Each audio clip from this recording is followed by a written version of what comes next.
मैं आप लोगों को भारत की विदेश नीति के आदर्श एवं उद्देश्य बताना चाहूँगी। भारत की विदेश नीति के जो आदर्श हैं, उसमें सबसे पहले हम बात करते हैं सबसे पहली बात है अंतर्राष्ट्रीय शांति और सुरक्षा के लिए पूरी तरीके से भारत प्रयास करेगा। नंबर 2, अंतर्राष्ट्रीय विवादों को मध्यस्थता द्वारा निपटाए जाने का प्रयास करेगा। नंबर 3, सभी राज्यों और राष्ट्रों के बीच परस्पर सम्मानपूर्ण संबंध बनाए रखने की कोशिश करेगा। और नंबर 4, अंतर्राष्ट्रीय कानून के प्रति और विभिन्न राष्ट्रों के पारस्परिक संबंधों में संधियों के पालन के प्रति आस्था बनाए रखेगा। नंबर 5, सैनिक गुटबंदियों और सैनिक समझौतों से अपने आप को पृथक रखेगा तथा ऐसी गुटबंदी को निरुत्साहित करेगा। नंबर 6, उपनिवेशवाद, चाहे वह किसी भी रूप में हो, कहीं पर भी हो, भारत हमेशा उसका उग्र विरोध करेगा। प्रत्येक प्रकार की साम्राज्यवादी भावना को वो निरुत्साहित करेगा। इसके साथ में उन देशों की जनता की सक्रिय सहायता करेगा भारत हमेशा, जो उपनिवेशवाद, जातिवाद और साम्राज्यवाद से पीड़ित है। भारत के राष्ट्रीय हितों को बढ़ाने, अंतर्राष्ट्रीय जगत में समर्थन विकसित करने और आपसी विश्वास और सम्मान के संबंधों का निर्माण करने हेतु भारत यथासंभव प्रयास करेगा। इसके अलावा सभी देशों में लोगों की सृजनात्मक भावनाओं को उन्मुख करने की प्रेरणा के रूप में लोकतंत्र और व्यक्तिगत स्वतंत्रता के उद्देश्य का संवर्धन करेगा। इसमें लोकतंत्र के पक्ष में सार्वभौमिक सामंजस्य को शांति और विकास के अनिवार्य आधार के रूप में मजबूत करना शामिल है। नंबर 12, द्विपक्षीय संबंधों को संवर्धित करने और विश्व में शांति, स्थिरता और बहुध्रुवीय स्थिति को मजबूत करने की दिशा में कार्य करने के लिए P5 देशों और अन्य प्रमुख शक्तियों के साथ में भारत कार्य करेगा। अंतर्राष्ट्रीय समुदाय के समक्ष आ रही जटिल और उच्च स्वरूप की राजनीतिक, सामाजिक और आर्थिक समस्याओं का उत्तर खोजने के लिए अन्य देशों के साथ द्विपक्षीय तथा संयुक्त राष्ट्र गुटनिरपेक्ष आंदोलन जैसी बहुपक्षीय संस्थाओं और अंतर्राष्ट्रीय संगठनों में रचनात्मक कार्य करेगा।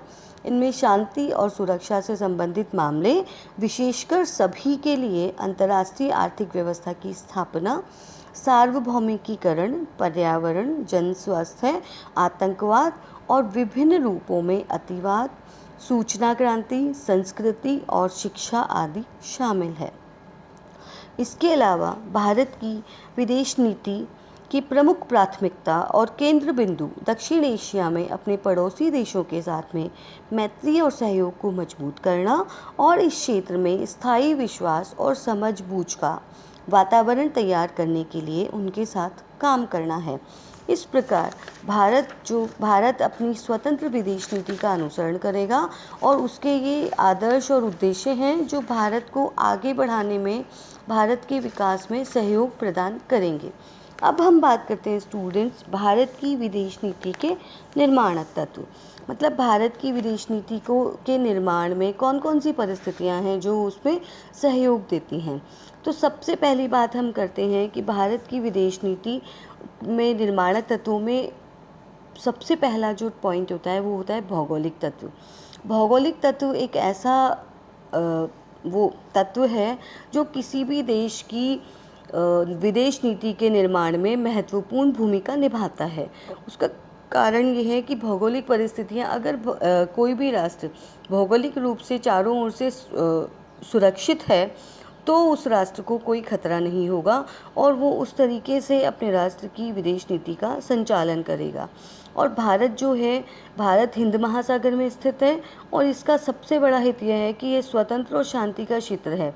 यहाँ पर शक्ति शून्यता की स्थिति है और शक्ति शून्यता की स्थिति होने की वजह से भारत को अपने पड़ोसियों से ज़्यादा खतरा नहीं है।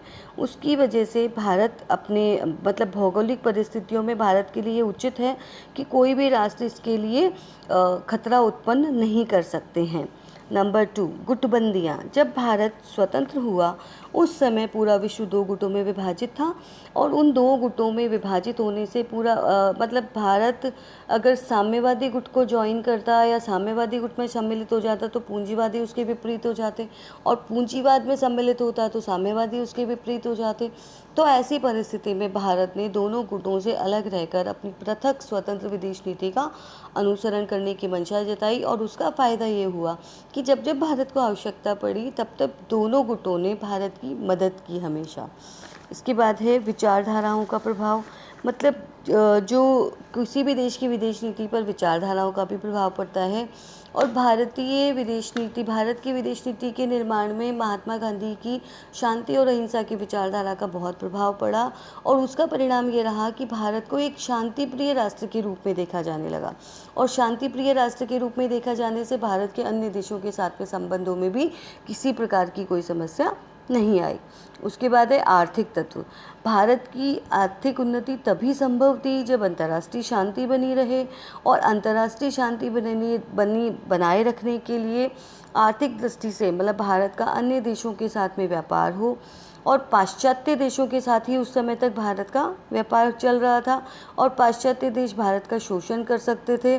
तो भारत ने अपने अधिकतम विकास के लिए विदेशी सहायता भी चाहता था भारत।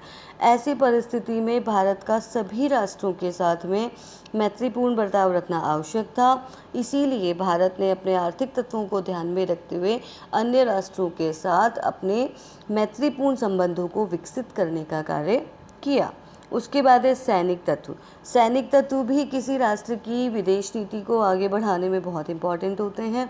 तो जब भारत आज़ाद हुआ था उस समय भारत एक शक्तिशाली राष्ट्र नहीं था। कारण ये था कि भारत 200 वर्षों से गुलाम था, हमारे पास अपनी स्वाधीनता नहीं थी, हमारे पास अपने ऊपर शासन करने का अधिकार भी नहीं था। इसीलिए भारत एक दुर्बल स्थिति में था। दुर्बल स्थिति में होने की वजह से भारत ने अन्य राष्ट्रों के साथ में मैत्रीपूर्ण संबंधों का निर्वहन किया। भारत राष्ट्रमंडल का सदस्य बना रहा, और उसके बाद धीरे धीरे भारत ने अपनी सैनिक शक्ति में बढ़ोतरी की। उसके बाद है पंडित नेहरू का व्यक्तित्व। पंडित नेहरू का जो व्यक्तित्व है उसका भारतीय विदेश नीति पर बहुत ज़्यादा प्रभाव पड़ा। पंडित नेहरू अपने सांस्कृतिक अतीत को साथ में रखते हुए भारत के लिए स्वतंत्र शांति प्रिय विदेश नीति का अनुसरण करना चाहते थे, और हमारे भारत की विदेश नीति में इसी की झलक देखने को मिलती है। नंबर 7 है राष्ट्रीय हित। राष्ट्रीय हित किसी भी राष्ट्र को आगे बढ़ाने के लिए सबसे ज़्यादा इम्पॉर्टेंट होते हैं। कोई भी राष्ट्र जब अन्य राष्ट्रों के साथ अपने संबंधों का निर्वहन करता है, आर्थिक, सामाजिक, सांस्कृतिक, व्यापारिक समझौते किए जाते हैं, उसमें सबसे ऊपर अपना राष्ट्रीय हित को रखा जाता है, और राष्ट्रीय हित पूरा होने के बाद ही किसी अन्य तरह के संबंधों का संचालन किया जा सकता है। उसके बाद है बच्चों ऐतिहासिक परंपराएं। ऐतिहासिक परंपराएं जो है कि भारत की हमेशा से विदेश नीति के निर्धारण में ऐतिहासिक परंपराओं का अनुसरण किया है। प्राचीन काल में जब भारत बहुत समृद्ध देश हुआ करता था तब भी भारत की नीति शांतिप्रिय नीति रही है। भारत ने किसी भी देश पर अपना प्रभुत्व स्थापित करने का प्रयत्न नहीं किया, और उसकी जो चारित्रिक विशेषताएं थी जैसे शांति, समन्वय, सहिष्णुता की भावना, और मतलब शांति, समन्वय, सहिष्णुता की भावना को निर्वहन करते हुए दूसरे राष्ट्र के ऊपर अपना अधिकार नहीं जमाना, मतलब साम्राज्यवाद का इच्छुक भारत कभी भी नहीं रहा। बस भारत की इच्छा ये रही कि वह अपनी खुद की नीति का अनुसरण करे, स्वतंत्र रहे, उसके आंतरिक मामलों में कोई हस्तक्षेप नहीं करे, और भारत ने अपनी ऐतिहासिक परंपराओं का निर्वहन करते हुए अपनी स्वतंत्र विदेश नीति का अनुसरण करने की इच्छा रखी। उसके बाद है आंतरिक शक्तियों और दबावों का प्रभाव। किसी भी देश की आंतरिक शक्तियाँ और दबाव समूह भी विदेश नीति के निर्धारण में बहुत इम्पॉर्टेंट भूमिका निभाते हैं।